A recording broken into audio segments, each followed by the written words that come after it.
you got going on?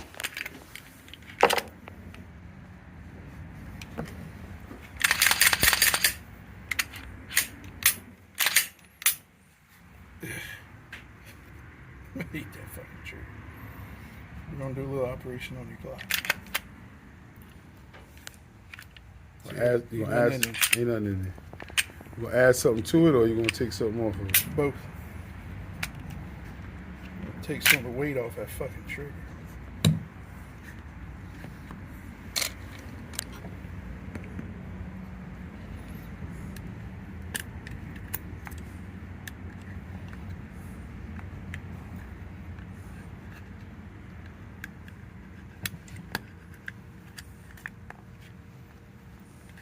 You might have done this once or twice. I watched a YouTube video. You got you get to YouTube University. Yeah. YouTube has made me the gunsmith I am today. Not really. I just like saying that. What the hell just came out of there? Your fire whenever you do this, I get like super anxiety. I remember the first time I bought you a gun and you just sprayed WD-40 on. I almost fainted. Hey, that's good for cleaning. I know, that's what I do now. People laugh. For lubrication, good for cleaning. For cleaning, yeah. But people look at me now, I guess they have to. So what did you just take out of there? That's the trigger. No, I'm still disassembling your fire control group here. That's the fire control group. Mm-hmm. This bar right here is what determines how hard your trigger pull is, in conjunction with a few of the springs.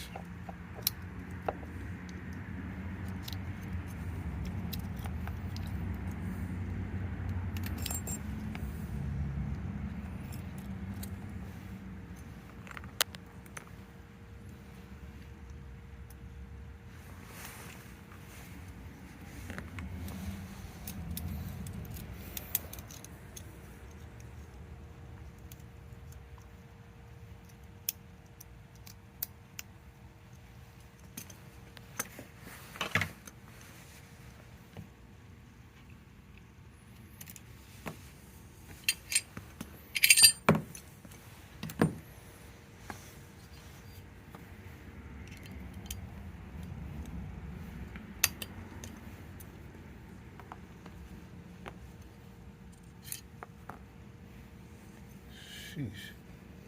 Even all that was in there. And that's... I'm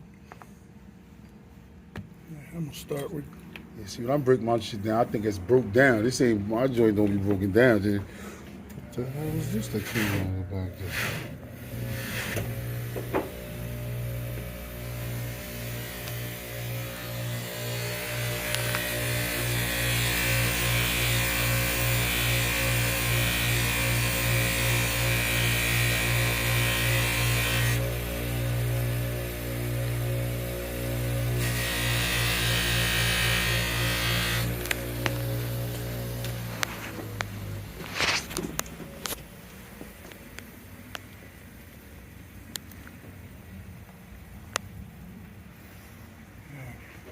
Looking for a can of grease. Can of grease.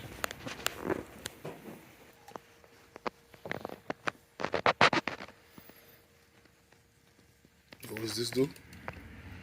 Just regular lube? No, this helps me keep the spring from coming out during reassembly. That and a little bit of lubrication on the steel never hurts. How many screws have you lost before you got that can? And how old is that can? Because that can looks like it's been around. Man, it lasts a long time. I can only imagine the little bit that you just put on that fucking screw right there. This can looks like it was made in the 60s. Nearly that whole can has went to building ARs. That's just to help you from losing stuff going back in. So you had to lose a few before you. Here's how you. And what's the strike? This is the striker I'm about to take apart here. Is that the string for the? Is that the spring for the? Whenever you chamber your Glock, it's always at the ready, and the way a striker fire works is, you know, as soon as you chamber your round, it's cocked and ready to go. For the gun to fire, essentially, you're just moving stuff out of the way so it can fire. Mm-hmm.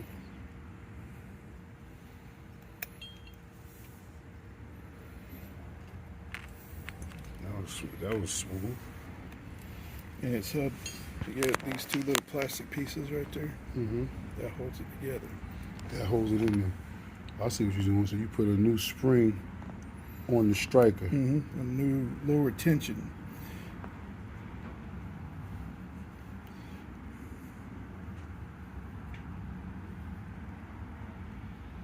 Just gave me another reason to have to go to the range.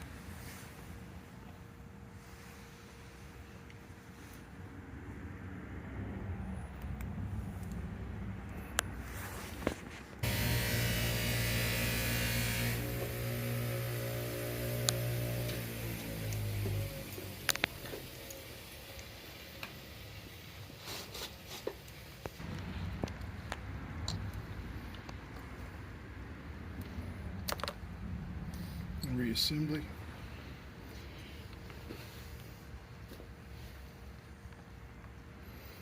This is your extractor. That's the part that yanks the bullets out after you fire.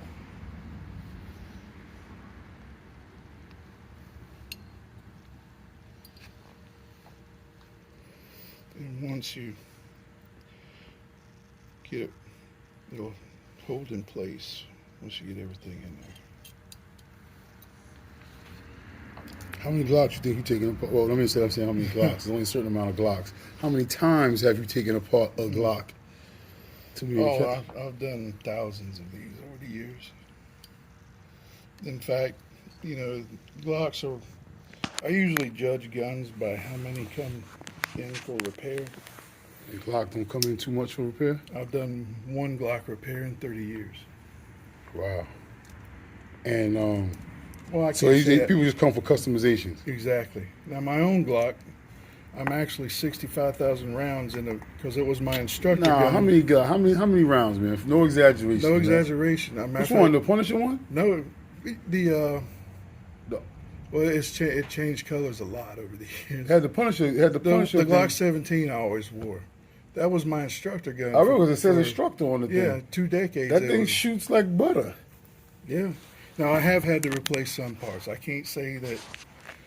Well, I mean, 65,000 shots. That's a lot of shots. I ended up retiring the gun, not because it still doesn't shoot great, but because all the magazine changes over the years. I can do like this with my magazine well, and it touches. The walls have become so thin from 40,000 magazine changes over the years. Right. Still shoots great.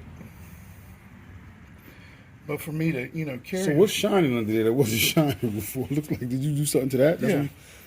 Where it interacts with other parts, I've smoothed the surface.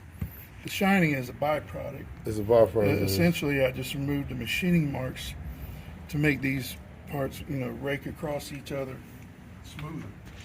And you do the same thing with the trigger? Just a couple parts.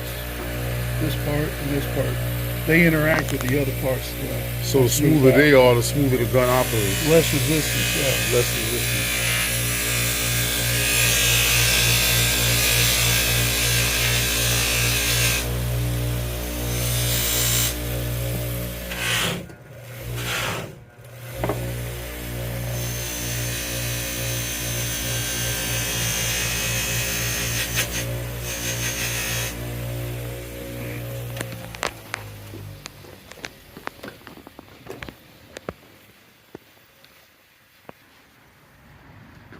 Shine, so it makes it smoother, metal to metal with the resistance.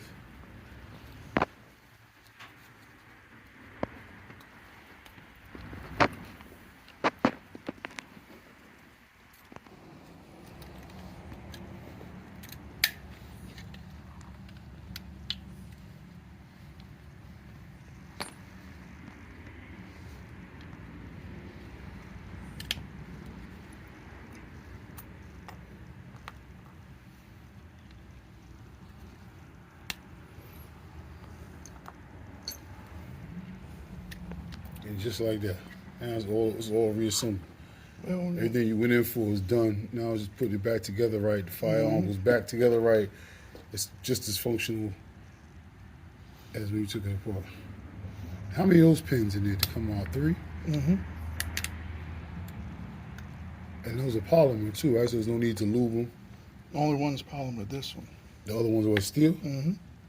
So the back one. So is it recommended you lube them, or you just lube them because it's metal? Or No, you don't, because this part doesn't move. oh, okay.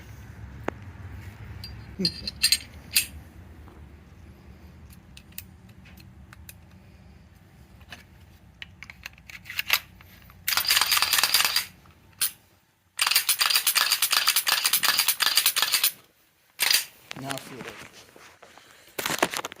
Now feel it. Less than half the weight. That's serious right there. Mm-hmm. Let me get around you. I need to line up a dummy round. Oh, A dummy round. I ain't gonna send you out the door without knowing it's gonna fire if you need it. yeah.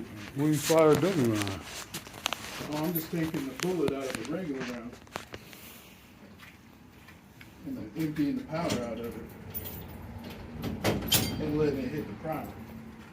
taking a regular bullet. I'm gonna show you. Wait, explain that again. Taking a regular bullet, emptying the powder out of it, and then letting it hit the primer. Yeah. Oh, I see what you're saying. So you still get the effect without the powder. Right. Because, you know, if it detonates an empty round, then I know the striker is performing as it should.